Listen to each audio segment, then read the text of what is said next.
it happen. And we have an expression at Ariadne Capital, my investment firm, follow the entrepreneur, because we really feel that all of society should be organized around the entrepreneur. And indeed, for those of you who are investors in the room this morning, you probably feel like I do, that it's your role to follow the entrepreneur. And capital has followed ideas throughout history. So I'm going to give you two good reasons why we should follow the entrepreneur, and indeed why I think they're all here together today. And the first reason is that entrepreneurs, by virtue of their makeup, it could be their talent, it could be their unique upbringing, something about them enables them to see the future and to pull it into the present. They see something which they think is inevitable, and they can't believe that it hasn't happened yet, and they feel compelled to bring it to life. So that's the first reason, is that entrepreneurs bring the future to the present. But a lot of people have ideas, and a lot of people can see the future. In some respect, they have a glimpse of what will come. But the second reason is really the more important reason to follow the entrepreneur and to celebrate entrepreneurs, is that entrepreneurs are willing to live abnormal lives to make it happen. And that's the real reason, is that they don't have a divide between work and life. They feel obsessed, frankly, to make their reality happen.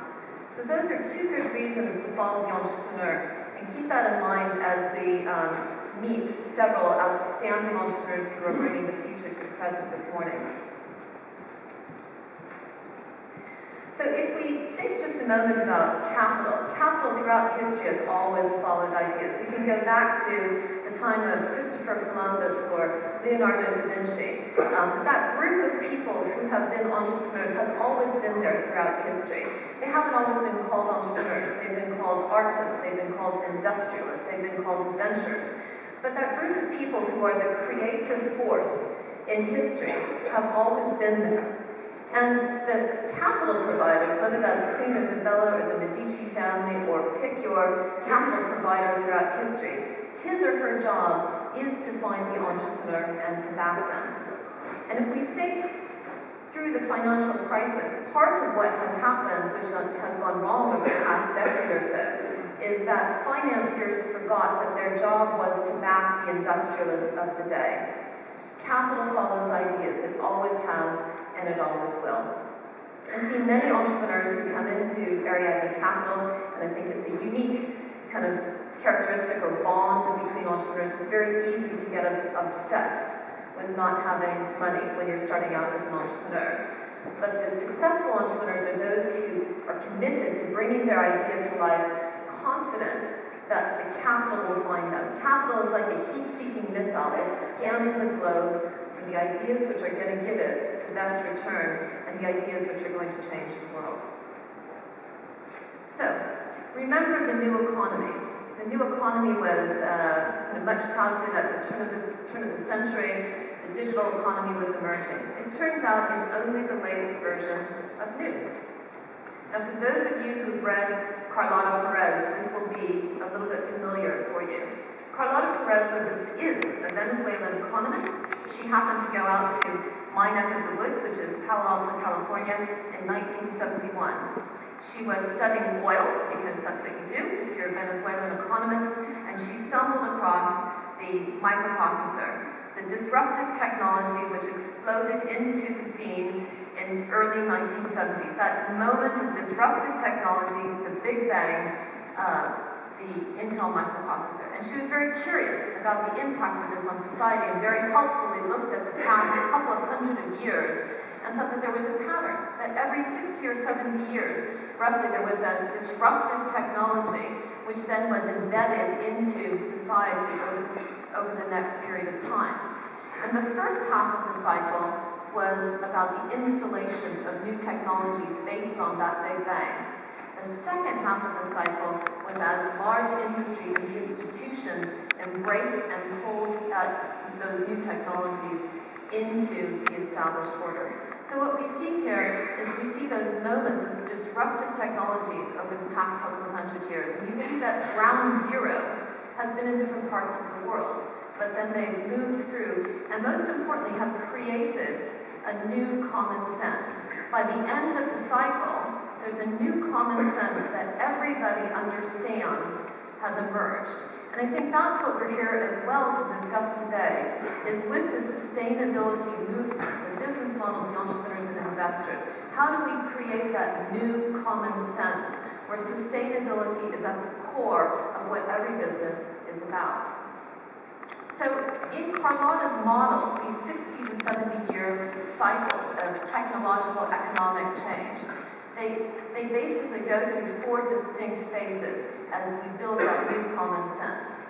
And you can see some of the important businesses that were set up, which each in and of itself you might think were disruptive technologies, but really we're just about moving this technology into penetrating society in a greater degree.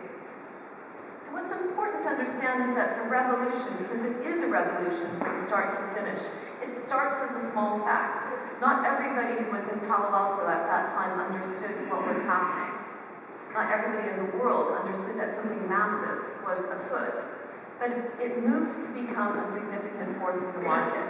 And I think in terms of the sustainability movement as well, not everybody understands how this is going to happen, but it requires the commitment and the confidence of the people who can make it happen to move that to become a significant force in the market. And over a period of time, it's not just the technologies that come to market, but as we see, it's the business models, it's the economics, which causes institutions to change. Now, if I had to say all of that in Julie speak, what I would say when I first kind of started to invest, it was the time of 1999, it was the dot-com boom, if you will, and it felt like every internet entrepreneur that I saw at First Tuesday, my first business, was out to annihilate the establishment. They felt like they were going to take over the world, and it was David and his slingshot, and watch out Goliath because it was game over. And of course, it didn't really happen that way. Every internet entrepreneur in 1999 felt like a disruptive force in the market. But what really happens, and the dynamic today, is that David and Goliath must dance. Over the past 12 to 13 years, what's happened is that technology has just continued to penetrate into our lives, right? Despite the dot-com bust, despite the fluctuations in the financial markets, actually there's been no let-up. Technology has just continued to move into our lives. And that's the important thing to remember, is that technology is no longer an industry. It's a layer. It's a layer which is uplifting every sector, bringing about an expanding pie, bringing about broader prosperity for everybody who's involved. So today, David and Goliath must dance. Now, you may have heard of this book, The Singularity is Near. It's an important book because it gets at the fundamental network orientation that exists in the world today. There's a fundamental network effect when technology is involved. And that's very important because it means if you get it right, that you can have exploding positive benefits throughout society. You've probably seen that second bullet point before. It took 89 years for the fixed line telephone to achieve an adoption of 150 million users, but only 38 years for television to get to the same point. The mobile phone achieved this in 14 years, the iPod in 7, Facebook in 5, and you can see where this is going. And what that tells me is that we as a people need to get our arms around the force of technology, the change that it can wreak on society, and to establish a business model for society, not just for business, but for society in terms of how we're going to embrace it. This slide actually encompasses my entire business. My business invests on the left-hand side. We're backing the digital enablers. But those digital enablers, they need a highway. We're backing the cars. We need to put them on a highway. And the Goliath businesses, the large industries, most of which have not gone digital, most of which are not concerned with sustainable business models today. That's the effect of the entrepreneur, the startup who understands how to create economics which will work for the entire ecosystem. They bring new digital revenues, they bring sustainable business models as they move across from the lower left to the upper right-hand side. And as we see on the far right, they can become the industry architect, they can become the operating system of their industry. So we see the dynamic in 2013 is that David and Goliath must dance. And we see these David and Goliath deals all over the market in terms of large industries which are looking to the entrepreneur, they're looking to the startup to create the new innovation that they can roll out across their existing distribution. Said another way, famous entrepreneur out of Silicon Valley, the founder of Netscape, software is eating the world. Not only is software eating the world, but new business models are being created because of that softwareization. So given all of that, what's the investment opportunity? Well, we have a cunning plan. At Ariadne Capital, we never forget that innovation is really about economics, it's not about technology. Otherwise, we'd all be flying the Concorde, right? We're not. We're stuck into jumbo jets. And that fundamental network orientation that I mentioned to you earlier is, I hope, the key takeaway that you'll from this conference is that everything has gone network. If you're still thinking linearly, if you're thinking hierarchically about selling, or if you think that you're a large force in the markets who can dictate the economics, think again. You're actually participating in a transaction with multiple stakeholders, and the only way that you can win is to take into account all of the interests of those stakeholders.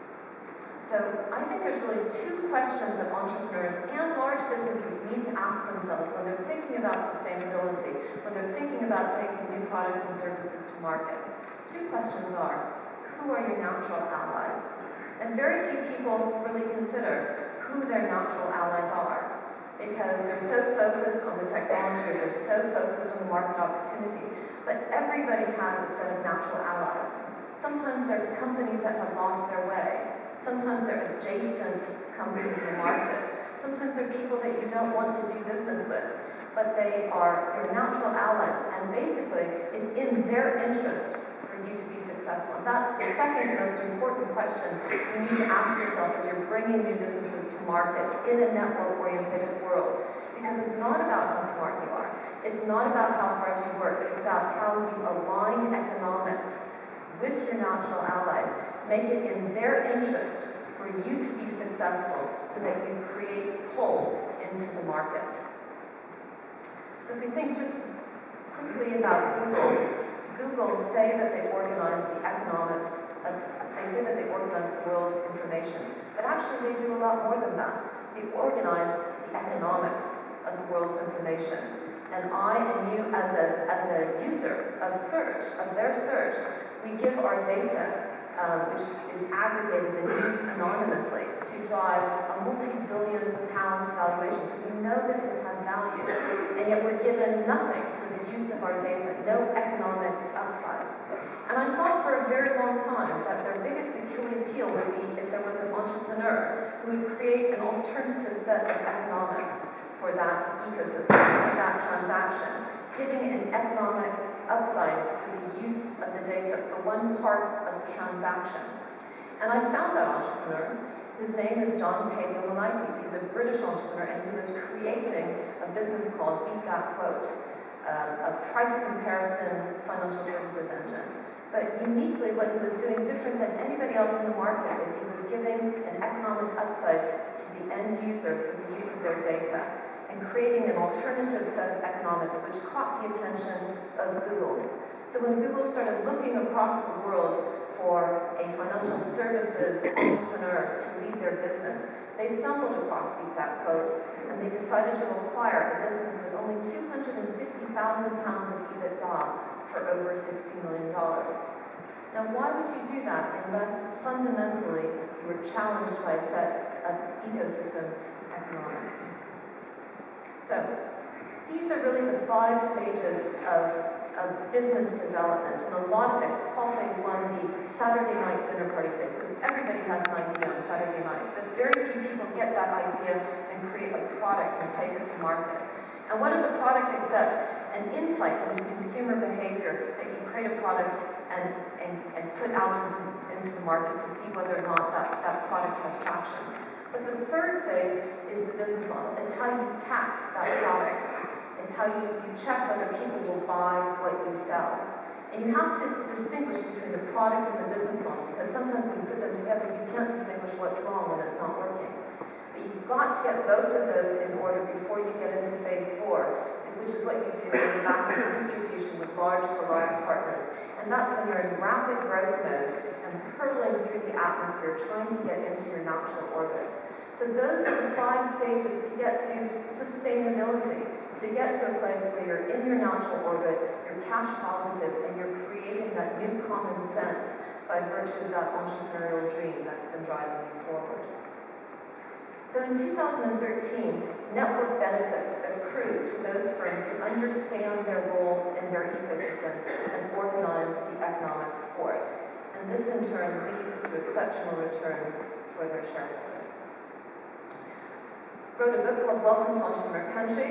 I'd like to welcome you all today now to the Entrepreneur Country and the entrepreneurs that we're about to meet. And I'd like to just summarize by saying, I think it's very simple. I think we should be following the entrepreneur. He or she has the market insight. He or she is the creator of value. He or she is the hero.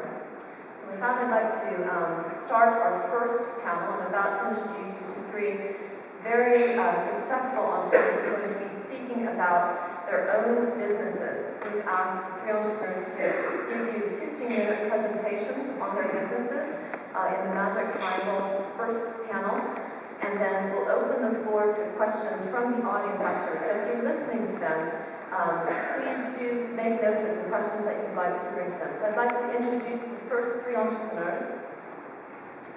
If I could have come to the stage, please, Nick Hughes, who is the founder of M-Pesa.